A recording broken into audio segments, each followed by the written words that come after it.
Hey folks, welcome back to the channel. My name is 3-Chord Dave. I really do appreciate you being here, and I would really appreciate you hitting that subscribe and the like button, because that would be super cool. Now, let's talk about some expensive guitars. The most expensive guitars ever sold at auction, in fact. The number 10, it's Blackie, Eric Clapton's guitar that apparently he put together the best parts from 3 Stratocasters he found in a Nashville guitar store for less than $200 to $300 each. And of course, he bought 3 other guitars at the same time.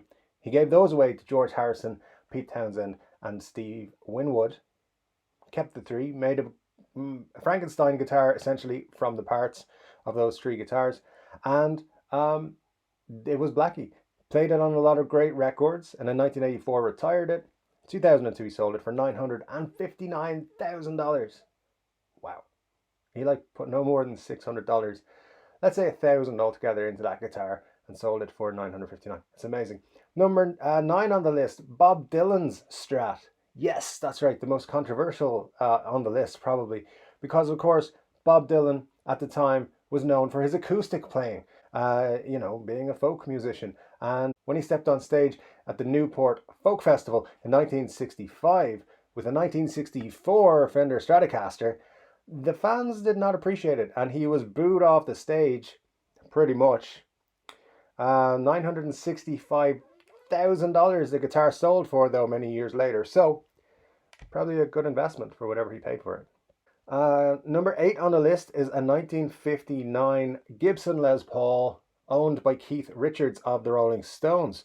Now, this is a guitar that Keith played at the first time the Rolling Stones played the Ed Sullivan Show in New York. So, because of its significance in musical history, it was worth $1 million. Now, 1959 Les Pauls are worth a lot of money. So, this particular one hit $1 million because it was Keith Richards' one.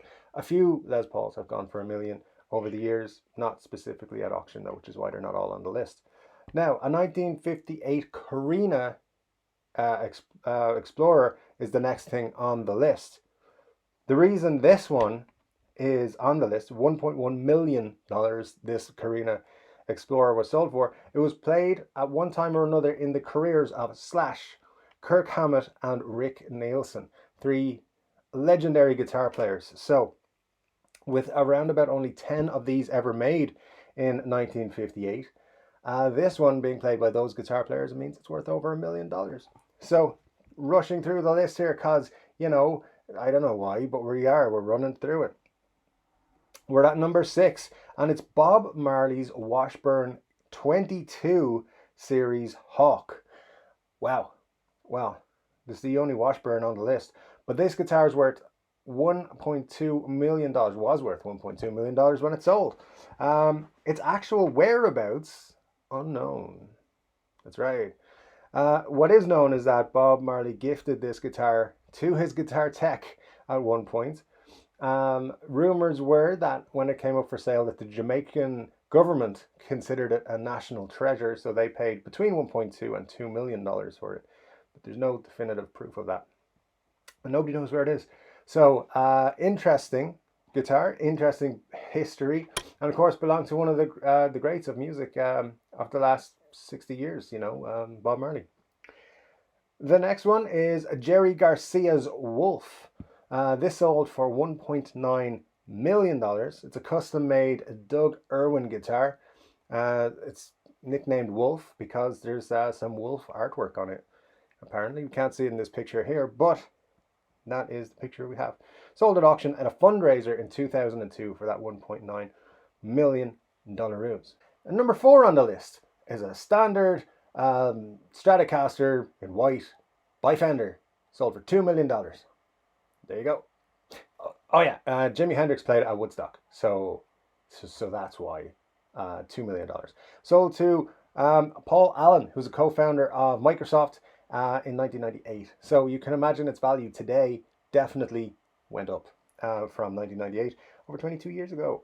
Number 3 on the list is actually a pretty cool guitar. It's, well, they're all pretty cool guitars, but this is John Lennon's 1962 J160E. It's a Gibson, of course. He and George Harrison pretty much bought identical guitars back in the day. It was in 1962 when they bought them. They were £161.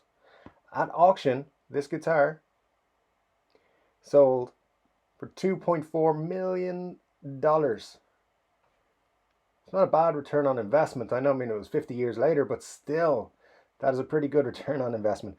John Lennon, of course, played it on Beatles songs like I Want to Hold Your Hand and She Loves You and things like that. So, pretty cool. Story with this one as well was after a Beatles gig in 1963, this guitar went missing, presumed lost, and nobody knew where it was.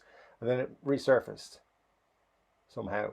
I'm not saying it was time travel. Somebody went back and took it at a Beatles gig in 1963. I'm not saying that. I'm just, not writing it off. That's probably what happened. So, time travel. Then we had number 2. Now, for a long time, this was, well, about 5 years, this was the most expensive guitar ever sold at auction, and it was a fundraiser guitar. The reason that it sold, because it is a Stratocaster.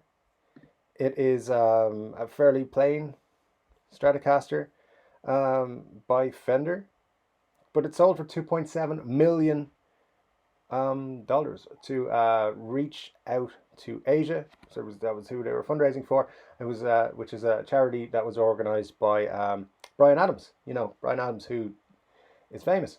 So yeah, it was signed though by 19 people, which included Jimmy Page, Mick Jagger, Eric Clapton, Keith Richards, Brian May, David Gilmour, Jeff Beck, Liam Gallagher, Angus and Malcolm Young, and of course Bryan Adams had to sign it himself. So that sold in 2015 at Sotheby's for $2.7 million, making it the most expensive guitar in the world at the time.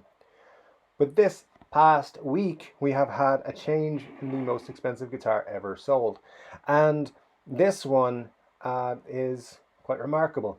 It's a 1959 Martin D-18E, and heavily modified, I believe, played by Kurt Cobain of Nirvana, and the reason it was so sought after is because it was played, it was the guitar he played at the MTV Unplugged recording, which widely is regarded as one of the greatest rock performances of all time.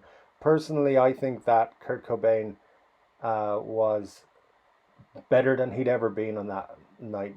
That is one of the great performances. I watched a little bit of it today in preparation for the video here, and the great thing about this is that it's been bought by Peter Friedman of Rode Microphones, who is going to apparently tour the guitar and exhibit it in order to raise money for musicians in need and stuff like that. So a really cool way for it to go.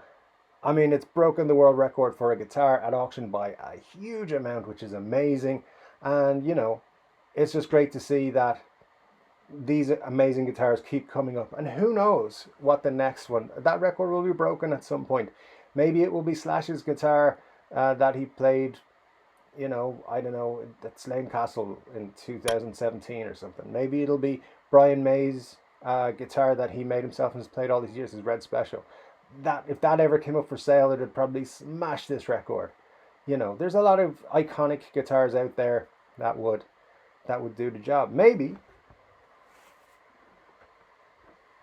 if Elizabeth here comes up for sale someday at auction, it'll make it on the list. I mean, I don't think so, but you never know. It's been in a lot of YouTube videos. That's all I can say. So guys, thank you very much for joining me today. I'd love to know what your thoughts on these great guitars are. I certainly have my favorites and guitars that I wish were in my collection.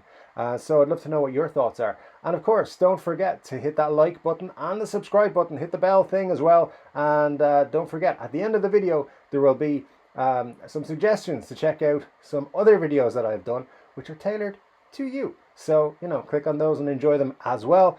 I will see you again on the next video, which should be by the weekend. So whatever you're doing out there, take care, and I'll see you then.